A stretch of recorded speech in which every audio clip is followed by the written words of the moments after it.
Healthy আর tasty recipe খেতে চাইলে এটা ট্রাই করুন। এটা বাচ্চা থেকে বড় সকলেই পছন্দ করবে আর খুব প্রশংসা করবে। অনেক মজাদার হয়েছে, না খেলে বুঝতেই পারবেন না। আজকে আমি কিন্তু আটা, ময়দা, সুজি কিচ্ছু ব্যবহার করিনি, তার থেকে এমন সুন্দর একটা রেসিপি বানিয়েছি। অবশ্যই পুরো ভিডিওটা দেখলে বুঝতে পারবেন আর আশা করছি ভালো লাগবে। আজকে দেখুন, প্রথমে আমি প্রথম প্রসেসটাই চলে যাচ্ছি। এখানে আমি একটা আলু ছোট ছোট গ্রেট করে নিয়েছি, একদম সরু সরু, দেখে বুঝতে পারছেন। ভালোভাবে ধুয়ে জলে ভিজিয়ে রেখে দিয়েছি। তারপরে এখানে আমি 5 পিস চিকেন ছিল, তো সেটা ছোট ছোট টুকরো করে কেটে নিয়েছি। এখানে হাফ টেবিল চামচ লবণ, হাফ টেবিল চামচ হলুদ গুঁড়ো আর 1 টেবিল চামচের মতো জিরে মরিচ ধনিয়া গুঁড়ো, একদম অল্প অল্প করে দিলাম ছোট চামচের। এদিকে একটা প্যান বসিয়ে দিয়েছি, হালকা করে সাদা তেল দিয়ে অল্প করে দিয়ে একটা পেঁয়াজ কুচি দিয়ে নিলাম। দিয়ে এটা একটু লাল করে নিচ্ছি, খুব বেশি লাল করব না, হালকা লাল করে নিয়ে তারপর চিকেনের টুকরোটা দিয়ে নিলাম। এই রেসিপিতে আমার অল্প চিকেন লাগবে, ওই জন্য অল্প দিলাম, বাড়িয়ে কমিয়ে নিতে পারেন। তারপরে 1 টেবিল চামচ আদা রসুন পেস্ট দিয়ে একটু নেড়ে চেড়ে ভেজে নেব। তো এখানে আমি জল ব্যবহার করছি না, তাও আমার চিকেনটা সিদ্ধ করে নেওয়ার জন্য আমি ঢাকা দিয়ে নিলাম।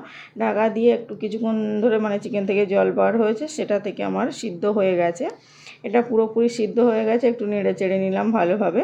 তারপরে আমি যে গ্রেট করে রেখেছিলাম আলুটা, জল ঝরিয়ে রেখেছি, একদম জল রাখলে হবে না, যেহেতু পাতলা পাতলা আলু, না হলে গলে যাবে, একদম খিচুড়ি মতো টাইপের হয়ে যাবে।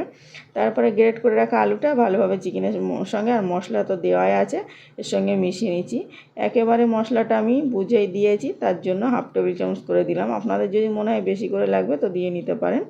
তারপরে একটু নেড়ে চেড়ে নিচ্ছি, ভালোভাবে মিশিয়ে নিলাম। এখন এখানে একটা টমেটো কুচিয়ে রেখেছিলাম, টমেটোর ভিতরে যে দানাটা আমি দিইনি, একদম উপরের গাটা দিয়েছি।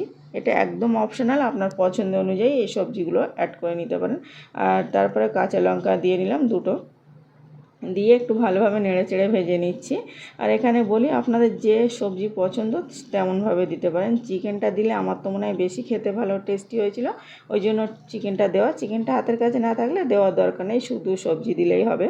তারপরে এভাবে একটু নেড়ে চেড়ে একদম ভালোভাবে ভেজে নিলাম। এটা সাইডে এখন সরিয়ে রেখে দিচ্ছি।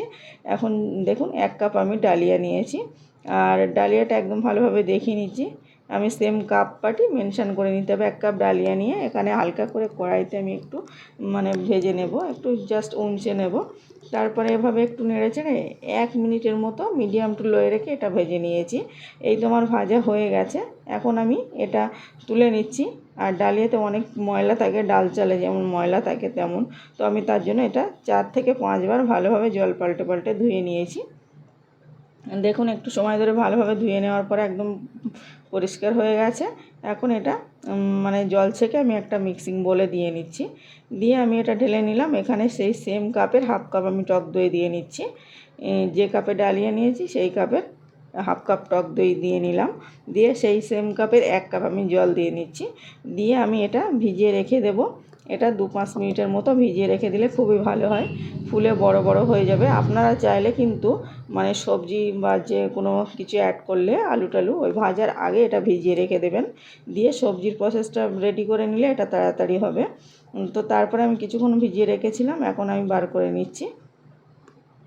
দেখুন, এটা ভালোভাবে ভিজে গেছে আর অনেকটা ফুলে উঠেছে, আর দেখে বুঝতে পারছেন। যেহেতু ডালিয়া তো ফুলেই উঠবে জানেনই। আর আমরা ডালিয়ার খিচুড়ি অনেক রকমভাবে খেয়েছি, এটা একবার হলেও ট্রাই করবেন। তারপরে আমি সেই পেস্টটা দইয়ের সঙ্গে আমি একটু মিক্সিতে দিয়ে গুঁড়ো করে নিয়েছি। খুব বেশি গুঁড়ো করিনি, একটু দানা দানা ভাব থাকলে কোনো অসুবিধে নেই, সুজির মতো। তারপরে যে সবজিটা ভেজে রেখেছিলাম দিয়ে নিলাম। এটা এখন চেক করে দেখে নিতে হবে লবণটা ঠিকঠাক আছে কি। আমার সবজিতে যে পরিমাণে লবণ দিয়েছি আমার পুরো ডালিয়াটা সেট হয়ে গেছে, লবণ ঠিকঠাক হয়েছে। তো এটা অবশ্যই চেক করে নেবেন। তারপরে ভাজা সবজিগুলো দিয়ে একটু ভালোভাবে ফেটিয়ে নিচ্ছি। এখানে আর অন্য কোনো মশলা আমি দেবো না। দেখুন, একটু ভালোভাবে ফেটে নিয়েছি। ব্যাটারের কনসিস্টেন্সিটা এমন হবে, একটু ঘন পাতলাটা দেখিয়ে নিলাম। তারপর এদিকে একটা প্যান বসিয়ে দিয়েছি, একটু ভালোভাবে তেল ব্রাশ করে নিচ্ছি। এখানে তেলটা ভালোভাবে ব্রাশ করে নিতে হবে, নিয়ে হালকা করে কড়াইটা গরম করে নিতে হবে। নিয়ে তারপরে এভাবে আমি ডালিয়ার যে ব্যাটারটা গুলিয়েছিলাম এই ব্যাটারটা এভাবে 1 চামচ দিয়ে নিচ্ছি। দিয়ে একটু হালকা করে ঘুরিয়ে নেব। এই এই নাস্তাটা খুব বেশি পাতলা হয় না, আবার খুব বেশি মোটা হয় না। আমি একটু উপর থেকে ঢাকা দিয়ে 1 মিনিটের মতো রেখে দেবো, তাহলে উপর থেকে একদম হয়ে আসবে। তারপরে আমি তুলে নেব। এটা একটু সাইড দিয়ে ঘুরিয়ে নিচ্ছি, যদি না যেন না ভেঙে যায় বা নরম থাকে, অনেক সময় একটু সাবধানে উল্টে নিতে হবে। একটু সময় ধরে কিন্তু অপর পিঠটা হয়ে গেলে তারপরে উল্টাতে হবে, না হলে ছিঁড়ে যাবে। দেখুন ভালোভাবে উল্টে নিচ্ছি আমি।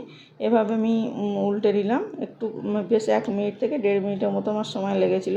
তারপরে এভাবে 2 থেকে 3 বার উল্টিয়ে পাল্টিয়ে সেঁকে নিতে হবে। আপনি বুঝতেই পারবেন যে হয়ে গেছে। এই পর্যায়ে আমি তুলে নেব। আমি সেমভাবে আরেকটা দেখাচ্ছি, যে প্রতিবারে তেলটা ব্রাশ করে নিতে হবে, আর প্রতিবারে মানে ডালিয়াটা এভাবে ফেটিয়ে নিতে হবে। আর ফেটিয়ে নিয়ে একটু হালকা করে এভাবে ঘুরিয়ে নিতে হবে। খুব বেশি ঘোরাতে হবে না, একটু মোটা ভাবটা রাখতে হবে, খুব বেশি পাতলাও করা যাবে না। আর জানেনই একটু সিদ্ধ হতে সময় লাগে, যেহেতু মোটা করে দিচ্ছি ওই জন্য আমি ঢাকা দিয়ে 1 মিনিটের মতো অপেক্ষা করব। 1 মিনিট পরে আমি তুলে দেখাই। দেখুন উপর থেকে হয়ে এসছে। এরপরে আমি উল্টে নেব। এটা বন্ধুরা কি বলবো, এতটা ফাইন টেস্টি লেগেছিল, তাই জন্যই আপনাদের সঙ্গে শেয়ার করা। আমি আবারও উল্টে তারপর আবারও একটু সেঁকে নিচ্ছি। আর অবশ্যই এটা ট্রাই করবেন। আর এমন নতুন আর সহজ রেসিপি পেতে অবশ্যই আমার চ্যানেলটাকে সাবস্ক্রাইব করে পাশের অল অপশানটা ক্লিক করে রাখবেন, তাহলে যখন ইচ্ছা মানে দেখে নিতে পারেন সহজ সহজ এমন মজার রেসিপি। আর আজকে যদি আমার রেসিপিতে কোনো নতুন বন্ধু থেকে থাকেন অবশ্যই চ্যানেলটাকে সাবস্ক্রাইব করবেন, অনুরোধ করছি। দেখুন আমি সবগুলো সেঁকে তুলে নিয়েছি। আমি যে পরিমাণ ডালিয়া করেছি এখানে 6 থেকে আমার 7 পিস হয়েছিল। আর খেতে এতটা টেস্টি হয়েছিল, বানাচ্ছি তো এদিকে শেষ হয়ে যাচ্ছে। আর দেখাই কতটা নরম হয়েছে। এটা সসের সঙ্গে বেশি টেস্টি লেগেছিল, অনেক লোভনীয় হয়েছে। আপনাদের কেমন লেগেছে বলতে ভুলবেন না। আবারও দেখা হচ্ছে অন্য কোনো ভিডিও, ততক্ষণে ভালো থাকবেন।